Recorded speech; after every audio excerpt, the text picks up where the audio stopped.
Oui, exactement. Je pense qu'il veut gagner le vote des possesseurs d'armes sans pour autant faire peur aux gens qui sont là en mode oui, mais enfin les armes quand même, ça fait peur. C'est sûr que moi, pour mon business, etc., qui a beaucoup de rapport avec les armes, etc., ce serait une catastrophe que Kamala passe, et encore plus si elle fait ce qu'elle veut faire. Ce que je ne crois pas possible au Texas. Je pense qu'il y a des États qui, de toute façon, ne laisseront jamais des choses comme ça arriver. Moi, je pense vraiment que le Texas est le Texas en grande partie à cause de ça. Je pense que s'il n'y a pas d'émeutes, les gilets jaunes, etc., parce que les Texans, t'es obligé de leur parler poliment. Alors, êtes-vous pour les goulags ?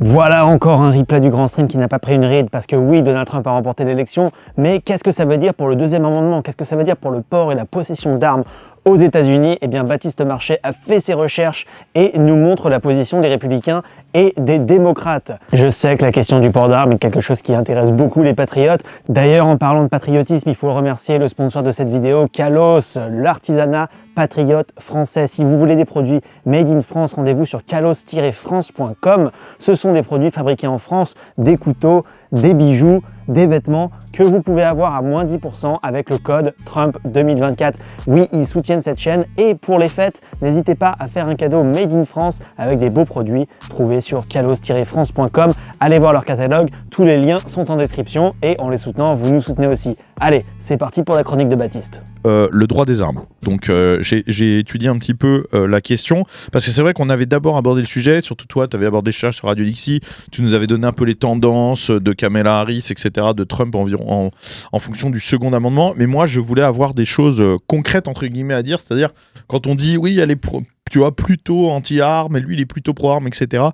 Qu'est-ce que ça veut dire exactement? Alors je me suis basé sur plusieurs choses, donc déjà, sur tout ce que Harris a fait durant ses carrières politiques précédentes, qui a un rapport plus ou moins éloigné avec le second amendement, et j'ai pris des points clés. Ensuite, ce qu'il y a dans ses promesses de campagne, de programme, dans son programme.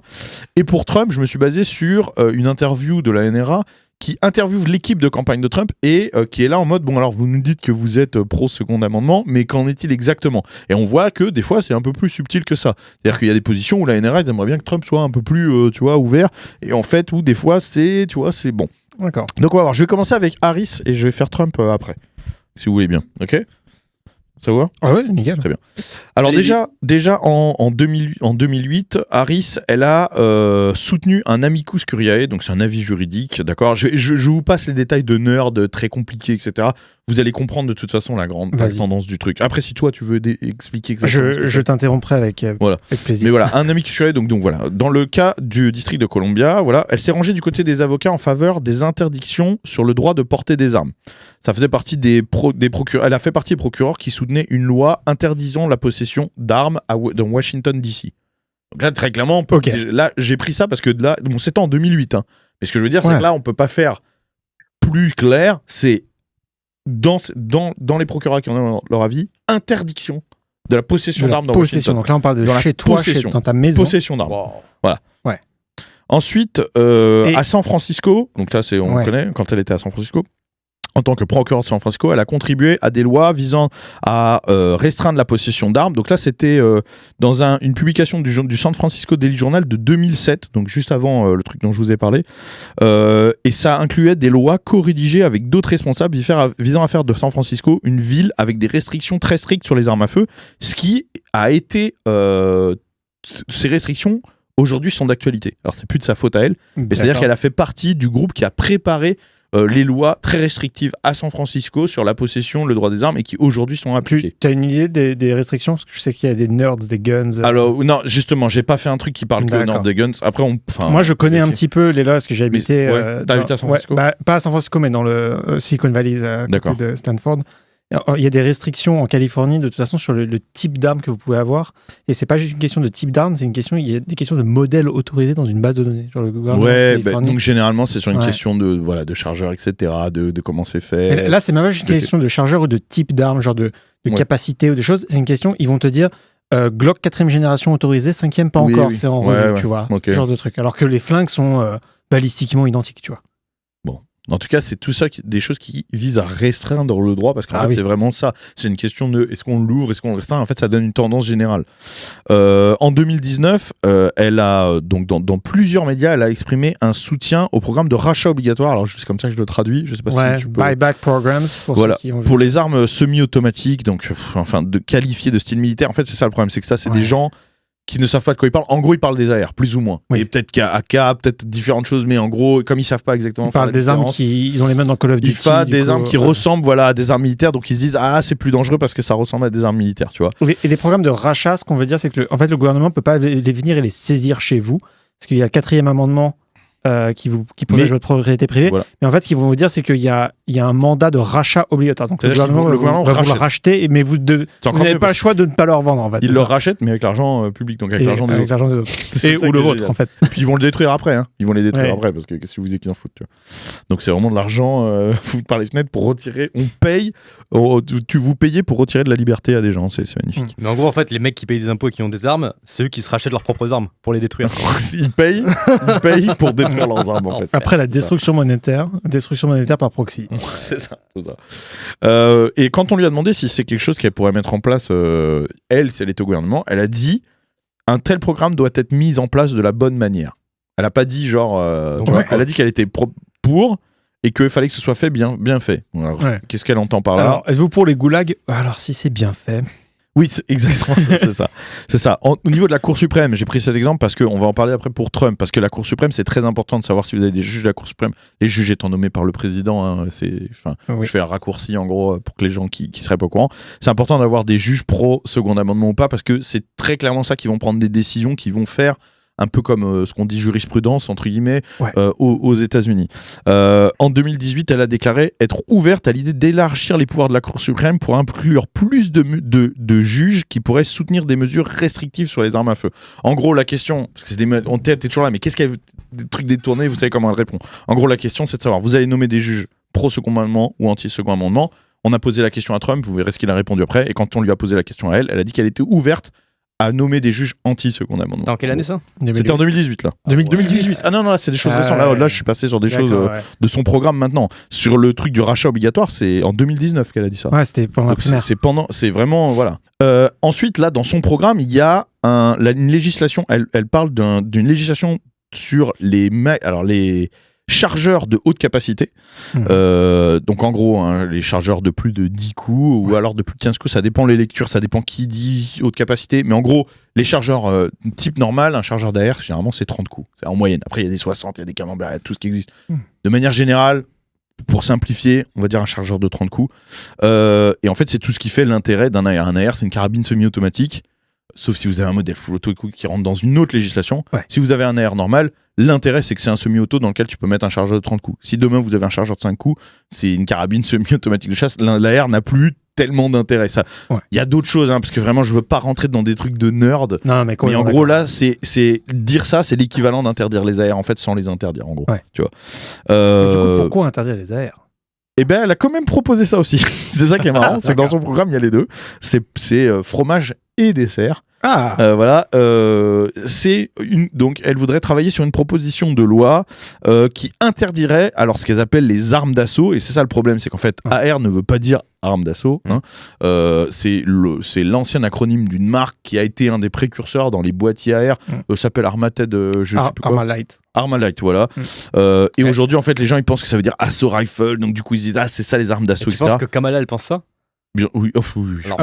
Sinon, qu'est-ce que ça veut dire les armes d'assaut ? Parce que c'est pas un terme technique, une arme d'assaut. Ça veut rien dire. Elle pense forcément ça, quoi. Oui, elle parle des AR, parce que sinon, c'est quoi une arme d'assaut ? Est-ce que quand tu as une équipe du SWAT qui fait un assaut chez toi ou du GIGN, ils ont un MP9 ils ont des pistolets en 9 mm, chambrés en 9 mm, etc., semi-automatiques. Est-ce que ça, c'est une arme d'assaut, du coup ? Ouais, c'est vrai. Il n'y a pas de définition d'arme d'assaut. Est-ce qu'un AR qui a été fait, monté, réfléchi pour la chasse, c'est une arme d'assaut. Tu vois, enfin, un mec, ça veut plus rien dire. Quoi. Eux, ils imaginent une arme d'assaut, c'est quand t'as un flingue dans les mains et que tu fais FBI, open up.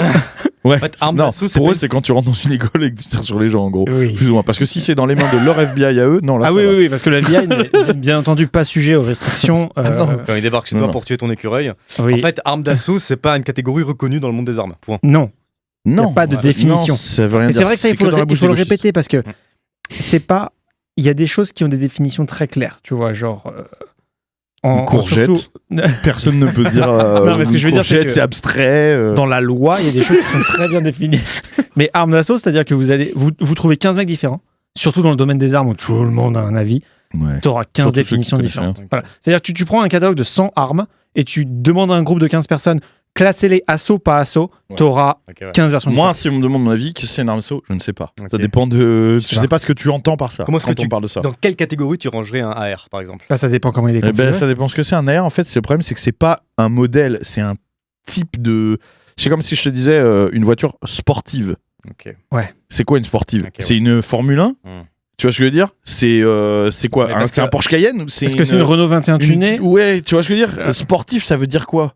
Tu vois? En fait, c'est ça. Le problème, c'est AR, c'est un type de mécanisme. Et après, c'est plus ou moins un type de mécanisme. On dit un boîtier. D'ailleurs, généralement, les gens qui parlent d'armes, ils parlent d'un boîtier AR. Parce que c'est vraiment ça qui compte. Après, le reste, par exemple, tu as des choses qui existent qui sont des AK avec des boîtiers AR. Donc tu vois, là c'est quoi alors? C'est une Kalachnikov, c'est un AR, c'est quoi? Tu vois, c'est il y a tellement de combinaisons possibles que c'est compliqué de T'as catégoriser. des AR, moi j'ai un AR en 300 Win Mag, là c'est typiquement une arme 100% chasse. C'est un calibre de chasse, c'est un canon long, etc. fait pour la chasse, mais c'est un boîtier AR dans le fonctionnement semi-automatique. Tu sais, en Californie, il y a tellement de restrictions sur les armes qu'ils ont des AR bolt action, des AR à verrou. Oui, bien sûr, c'est ça. Donc en fait, c'est n'importe quoi. Dès qu'ils essaient de catégoriser pour légiférer, c'est forcément absurde. Non, il y a des vraies catégories qui existent, mais le problème c'est que là... personne n'est d'accord sur ce que c'est. Voilà, c'est ça. Okay. En France, il y a des catégories aussi, A, B, C, etc. Et il y en a qui sont vraiment complètement absurdes. Ouais. Ah, il y en a, tu comprends pas. Hein. Non, mais c'est vrai. Donc c'est pour ça, tu vois. Ouais.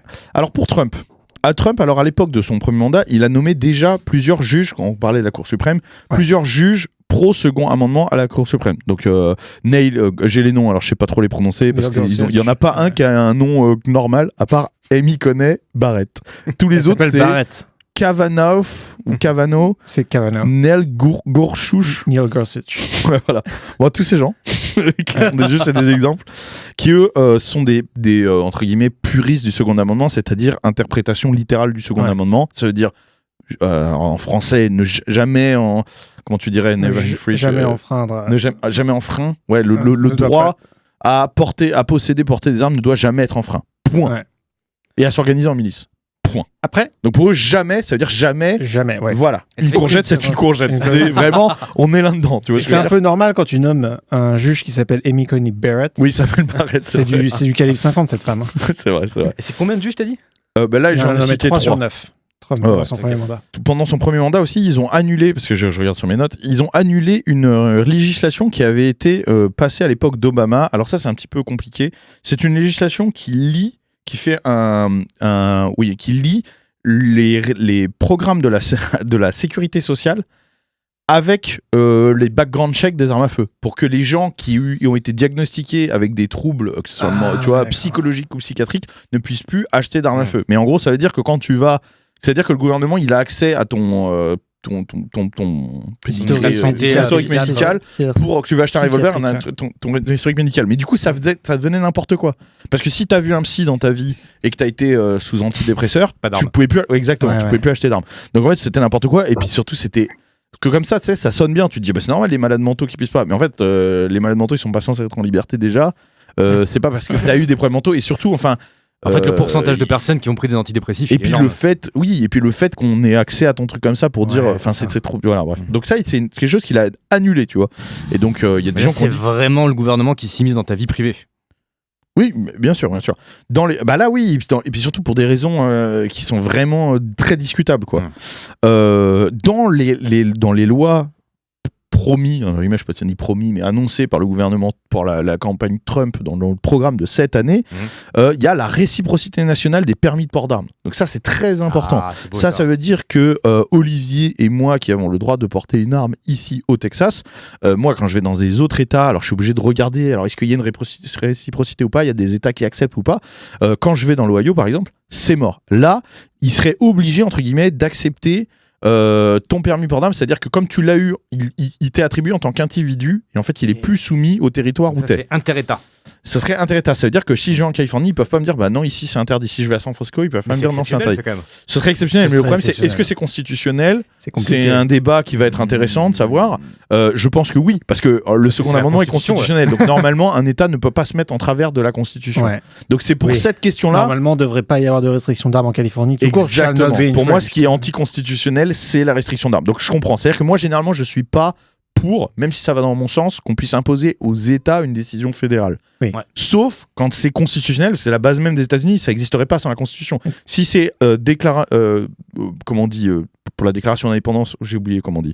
Mais enfin bref, si ça découle de la déclaration d'indépendance ou de la Constitution, pour moi, c'est de toute façon, il n'y a pas de débat. C'est tout ce qui a été c'est la Californie qui est dans l'illégalité. Pour moi, oui, c'est eux qui sont anticonstitutionnels. Donc là, il n'y a pas de débat. Donc c'est vrai que cette réciprocité, elle serait vraiment intéressante. Il a annoncé ça comment officiellement? Oui, c'est dans le programme. C'est dans le programme, donc c'est officiellement dans le programme. Voilà. Après, c'est toujours pareil entre ce qu'on dit qu'ils vont faire et ce qu'ils vont être capables de faire. Sur la réciprocité, il y a déjà des choses qui sont faites. Par exemple, tu vois, en Californie, il y a des restrictions sur l'automobile. Donc il y a certaines véhicules préparés par des concessions, mais quand Ford va faire une édition spéciale Mustang que tu peux commander, malheureusement, à cause des modifications qui sont faites sur la voiture, tu ne respectes plus les normes de pollution de Californie. Donc Ford ne va pas vendre cette option en Californie. Mais si toi, tu l'achètes dans le Nevada, tu peux conduire en Californie. Personne ne va t'interdire de la conduire. Par contre, tu pourras jamais l'immatriculer. Et là, c'est un peu pareil. J'ai une arme. Donc ça existe. Ça existe. Tu vois, il y a déjà. Voilà, pour d'autres choses, mais ça existe. Voilà. T'as raison. C'est techniquement faisable. C'est techniquement faisable. De toute façon, techniquement, tu peux faire ce que tu veux en termes de loi. À partir du moment où le Congrès le vote et tout. C'est vrai. Mais logiquement, tu es censé te tenir à la Constitution quand même. Mais il faut être logique, en fait. C'est ça. Surtout si tu te déclares toi-même comme un constitutionnaliste. Effectivement. Et le dernier point que j'ai pris, c'est un point qui là pouvait aller dans le truc Trump ou Kamala parce qu'ils s'affrontent directement sur le même sujet. C'est la PLCAA. Protection of Lawful Commerce in Arms Act. Donc en fait, ça, c'est une protection juridique des fabricants d'armes. Donc, alors, c'est très complexe, ça prend plein de choses en compte. Mais en gros, ça veut dire que quand tu vends... Vraiment, je simplifie à fond. Quand tu vends une arme à quelqu'un, t'es pas responsable, entre guillemets, de ce qu'il va faire avec si tu as vendu dans les conditions légales. Voilà, en gros. C'est plus ou moins ça, tu vois. Ce qui paraît très cohérent, quoi. Kamala Harris veut l'abroger. Et ça, c'est grave. Tu vois, ça veut dire qu'en gros, il y a des gens qui vont dire, bah non, lui, je le sens pas, je lui vends pas d'armes parce que sinon, c'est moi qui vais être dans la merde. Donc là, si je te vends une arme et que tu vas faire une tuerie de masse, tu peux être responsable. Non, mais c'est surtout le fabricant d'armes lui-même. C'est-à-dire que Remington peut être tenu responsable d'avoir vendu une arme. Le fabricant, en fait, c'est toute la chaîne commerciale. Ça va du fabricant au vendeur. Ok, donc moi aussi, en tant que vendeur, si je te vends toi, en tant que vendeur, le fabricant, tout dépend. Alors, en fait, on est sur des potentiels trucs parce qu'en fait, aujourd'hui, il n'y a pas de procès exemple puisque cette loi, pour le moment, elle est active. Donc on ne sait pas ce qui se passerait. Mais potentiellement, on peut dire, bah ouais, mais l'arme que vous fabriquez, c'est une arme qui pousse à faire tel acte de, je sais pas moi, du braconnage ou des meurtres. Tu vois, votre arme, c'est la plus utilisée dans les meurtres, etc. Vous êtes responsable. Non, mais bien sûr. Donc c'est pour ça que Trump, lui, au contraire, il veut la pérenniser et même constitutionnaliser. Non, pas la constitutionnaliser, mais comment je veux dire, l'augmenter entre guillemets, c'est-à-dire réfléchir en fait, voilà, peut-être même l'améliorer pour qu'on puisse justement pas revenir dessus. Okay. Donc là, c'est vraiment, et ça, c'est vraiment très important parce qu'en fait, c'est comme ça qu'on s'attaque à plusieurs choses. L'administration Biden s'est attaquée, notamment, c'est vrai que ça je l'ai pas mis dans la liste, mais l'administration Biden s'était attaquée notamment directement aux fabricants d'armes, en fait, en gros, si tu préfères, c'est un peu comme nous quand on nous enlève des sponsors. Tu sais, genre si vous travaillez avec eux, tu vois, on vous coule, etc. En gros, ils ont mis des gros bâtons dans les roues à des gens qui travaillaient avec la NRA, à des gens qui travaillaient avec des gros fabricants d'armes qui étaient pro-second amendement, etc. Pour des accès à des comptes en banque, des choses comme ça. Faudrait vraiment faire un sujet là-dessus, mais en gros, si tu préfères, c'est genre, telle société, vous travaillez avec la NRA, donc nous, en tant que gouvernement, on va faire, genre, je sais pas, une régulation, ou tu vois ce que je veux dire, on va vous empêcher de travailler correctement, sauf si vous arrêtez de travailler avec la NRA. Ça a été vraiment mis, ça a été un gros truc, la NRA est en procès, d'ailleurs, je crois qu'ils ont gagné vis-à-vis de ça, enfin, vraiment, ça a été un gros truc. À fond, quoi. Ouais, cette histoire d'aller après les gens, c'est complètement ridicule. C'est un peu comme si moi, j'allais sur kalos-france.com, j'utilisais le code MAGA pour avoir 10% sur un schlass, qu'ensuite je vendais mon couteau sur un marché aux puces, que le mec ensuite il plantait quelqu'un avec, qu'ensuite on retraçait toute la chaîne, et la faute de Kalos. Ce serait ma faute et la faute de Kalos. Alors que Kalos, ils ont juste vendu un super couteau made in France que j'ai acheté grâce à un coupon de réduction MAGA à moins 10%. Avec les voitures, les couteaux, avec tout. Mais bien sûr, voilà, c'est n'importe quoi. Oui, mais bon, là c'est juste une arme de plus. Donc vous voyez quand même, les choses se dessinent clairement. On a Trump qui va pas faire beaucoup de choses spécialement pour faire avancer le second amendement et je pense qu'il va laisser beaucoup de marge aux États. On a le bel exemple au Texas qui est l'État qui a fait le plus pour pérenniser le second amendement.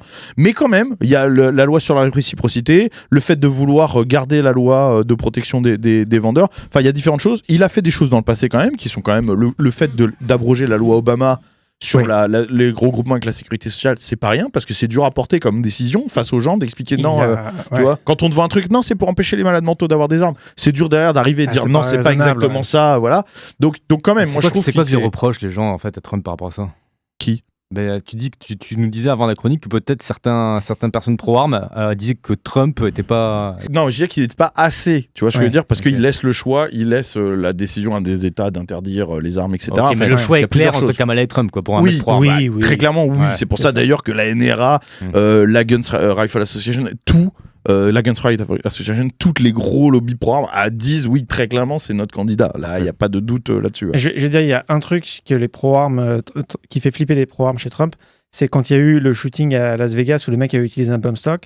Pour acheter la paix sociale, Trump a passé un décret qui avait interdit les bump stocks. Voilà, sans passer par le Congrès, sans passer par rien. Du coup, les pro-armes ont fait genre, wow, qu'est-ce que tu fais ? Il n'y a aucune logique derrière tout ça. D'ailleurs, la Cour suprême de Trump, avec ses 3 juges ultra-conservateurs, on dit à Trump, c'est quoi, c'est inconstitutionnel ce truc-là. Ça a duré 2 ans le ban finalement. Ah ouais. Et du coup, les pro-armes, ils font, mais en fait, attendez, c'est quoi ce président ? C'est pour racheter, tu vois ce que je veux dire. Donc il y a quand même, il y a du pour. C'est vrai qu'il y a cette histoire. Ouais. Donc tu vois, Trump, ça a jamais été, il a jamais fait campagne sur le second amendement, etc.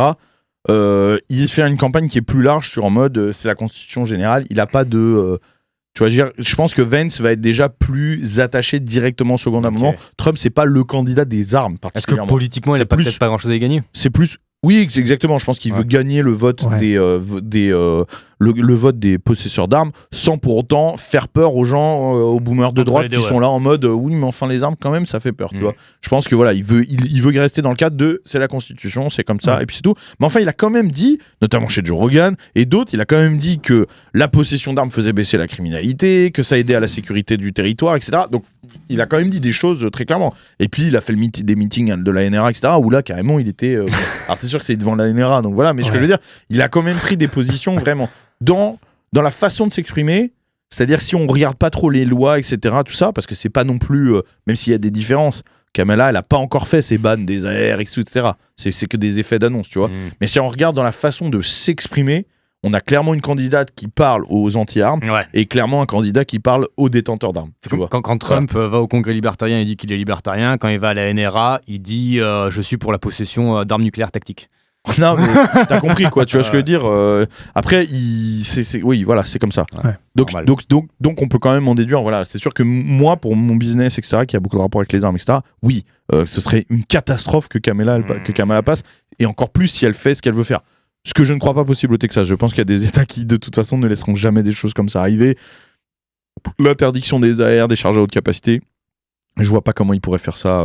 Au niveau national, c'est chaud. Ça vous va ? J'ai pas voulu faire parce qu'on pouvait faire 12 points et tout, mais je me suis dit ça va durer des plombs, puis après c'est des trucs très nerds. Quand même important qu'il y ait des flingues aux US, quoi. Ça, tu vois, c'est vraiment un truc qui m'embêterait, tu vois. Ah non, mais. En fait, quand il prend goût, quand t'as trop l'habitude et tout, tu te dis, putain, te retirer un droit comme ça, c'est dingue. Non, ouais, puis ça veut dire beaucoup. Ça veut dire beaucoup. C'est très important au niveau, comme on l'a dit, au niveau de la garant de la liberté. Moi, je pense vraiment que le Texas est le Texas en grande partie à cause de ça. Je pense que s'il n'y a pas d'émeutes, entre guillemets, je parle pas des émeutes genre Black Lives Matter, je parle de genre les gilets jaunes, etc. C'est-à-dire que s'il n'y a pas de chaque côté, s'il n'y a pas d'un côté le gouvernement qui impose des trucs hardcore et de l'autre côté les gens qui se retrouvent à devoir faire tu vois, des manifs et tout, c'est aussi parce que les Texans, t'es obligé de leur parler poliment, même quand t'es l'État. Tu peux pas leur dire demain l'essence c'est $5 parce que les Texans ils vont dire ah bon, qui va me forcer ? Il y a un rapport de force équilibré, quoi. Il y a un rapport de force équilibré qui oblige au dialogue entre l'État. Je parle pas vraiment de la défense et tout, là je parle vraiment entre les Texans et l'État. C'est un peuple qui peut dire non. Ils l'ont déjà fait, 1835, 1836. La révolution texane, c'est vraiment des civils contre l'armée. L'armée, ils envoient l'armée pour leur dire si vous avez payé les impôts. Les Texans, ils ont dit non, on mourra tous s'il le faut, mais non, on ne mourra pas. Tu vois. Donc je veux dire, ils ont ça. Tu vois, ce que je veux dire, c'est. Et aujourd'hui, en 2024, les hommes blancs texans, ils sont conscients de ça. Ils ont un rapport de force face à leur gouvernement. Oui. Et c'est dans l'inconscient. Oui. C'est même dans l'inconscient.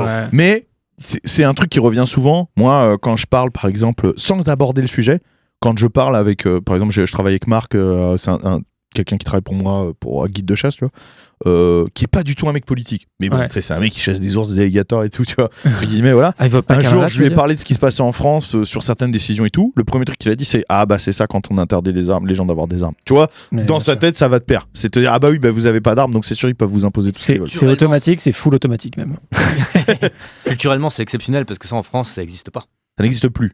Plus. Ça n'existe plus. C'est ça. À force.